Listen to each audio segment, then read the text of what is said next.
Thanks for clicking on this channel. Why Oba of Benin is superior to Ooni of Ife? There has been a mild age-long dispute among royalists as to who came first, the Oba stool or the Ooni stool. There are different views, and historical research that has so flooded the media that it has only increased the confusion between these stools. So far, it has moved from being based on historical truth, and now more about ethnic bias and polarity. How Alake of Egbaland worsened the age-long issue. So on this faithful day in February 2016, the Oba of Egbaland, the highest stool in Abeokuta, while receiving the Ooni of Ife, declared a ranking of Obas in Yoruba land that was rather absurd. In his ranking he listed Ooni as number 1, the Alaafin of Oyo as number 2, and guess what? The Oba of Benin was placed at number 3, with the Alake himself at number 4. This was met with sharp reaction from the Benin traditional stool. Is Oba a Yoruba title? First of all, Oba of Benin has nothing to do with Yoruba land. In fact, the classification is unnecessary. It's simply to stir up unnecessary controversy. The word Oba is alien to Yoruba land from time immemorial. The Oba of Lagos is a recent addition to the title. In the 50s, this traditional stool was called Alake of Egbaland. Ibadan has Olu, Abeokuta has Alake, Oyo has Alaafin. In 1942, the Western Regional Conference of Traditional Rulers held in Benin City. At that meeting there was no other monarch in the Western region that bore the title Oba except the Oba of Benin. By Benin traditional history, Ooni was a son of Oba in the era of the Okisos. He wandered off to another land and became a ruler there.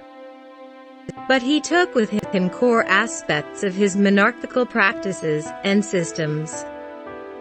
Suffice me to say that every Yoruba Oba suffix added to their titles only came after 1942. That word Oba is indigenous to Benin. It is only in recent times you find everybody bearing Oba. So it is an unnecessary excursion, an unnecessary attempt to turn history upside down. Oba of Benin is the first hierarchy of kings. Our own traditional history says that the Ooni of Ife was a Benin prince who wandered from here to Ife, settled there, and became the ruler there. That is the position. If they don't know, they should send people here. We will teach them. We will show them landmarks. So this is unnecessary misrepresentation of history. Maybe the Alake wanted to mention a different place, and not Benin. The monarchical rulership in this part of the world started from Benin during the era of the Okisos. It was the son of the last Okiso, Owodo, that wandered from here to Ife, and he became a ruler there, carrying everything about the Benin monarchical system to that place. There is no basis for such classification. The Ooni of Ife, by historical facts, is a son of the Oba of Benin, so they are not in the same class. The Oba of Benin is the only one that answers Oba, the rest don't. But today, we hear Oba here and there. They are all recent adaptations. I am saying categorically that the word Oba is indigenous to Benin, and not to Yoruba nation.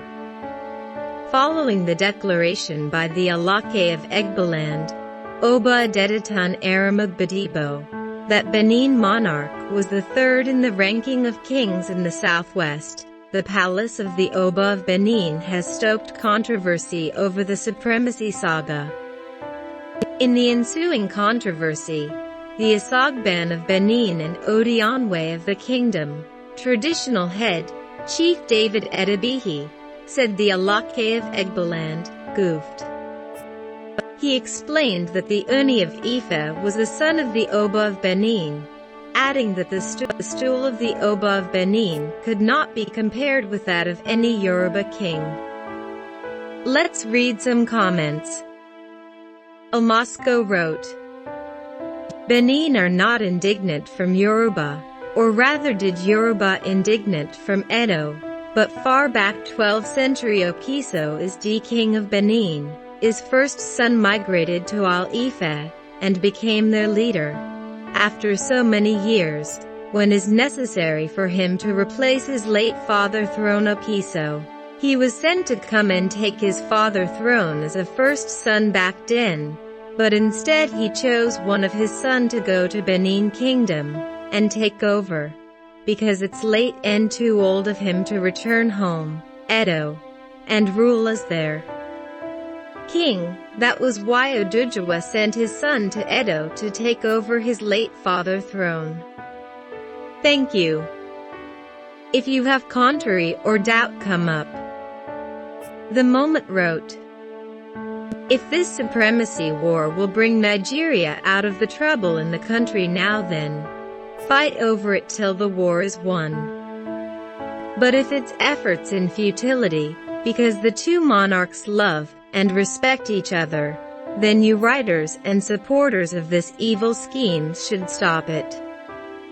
There are many burning issues in the land, and that region beyond this nonsense matter. Joe wrote, so this madness has not stopped? What can a so-called Supreme Oba of Benin do in Yoruba land? Let him come and give order, and wait to see if such will be obeyed, even by the lowest Yoruba man. Same goes for the Ooni, who also has no authority over any Benin man. So where lies the supremacy on both sides? Also under the present system of governance, show me the position of the monarchs. Except for tradition, they cannot give any governor any instruction, and such will be binding.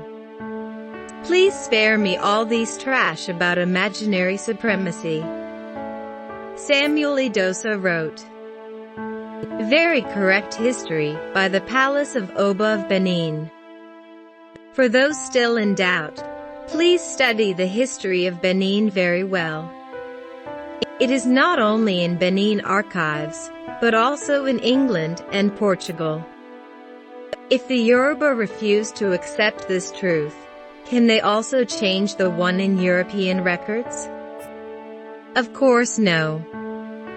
Adagunkahind Lukmari Labesa wrote, why do they buried previous Benin kings in Ife? Story can never be rewritten. Accept your superior and stay calm. Let the night continue paying homage to their ancestors. Amy Nghaman Victor wrote, I totally agree with the Palace of Oba of Benin. As children, in Benin we were told the story of Ekaladarin, who was Okiso's son who wandered away to Ife. As a matter of fact, Ife has Benin pronunciation. However, he met some people there and ruled over them. When the Okiso died, the people of Benin sent for him, because the Ojiso had no other male child. He couldn't go but sent his son Oromian, which also has a Benin pronunciation. The Oba of Benin came first. Pompin Wazy wrote, Ife and the Ooni are superior to Benin and Omanoba. The meaning of Omanoba in Yoruba as translated into English is son of king. How can son be born and superior to his father? So the founder of Benin Kingdom is the son of Oduduwa, who is Oranmian, the ancient mighty warrior. Therefore Ooni is superior to Omanoba. Ife is the source. Osahano Seyowa wrote, No Yoruba Oba can be compared to a divine rule which Oba of Benin enjoys. Yoruba government appointee, hence they can be removed by any governor. Unlike Oba of Benin, who has always been appointed by God. Ekaradarin, which the Yoruba called Odujawa, he was the one who established Ife monarchy and organized the people, was the son of the last Okiso Owodo, who went into exile to save his life from Okiso Owodo's wife, who manipulated the result of an oracle. Even the Yoruba themselves don't respect their Obas as the Benins do. Is it Ooni of Ife that often goes to Abuja looking for contracts? Oba of Benin does not leave the palace except in rare occasion. Thank for watching. Please subscribe to this channel and click on notification button so that whenever we upload new video you will be notified.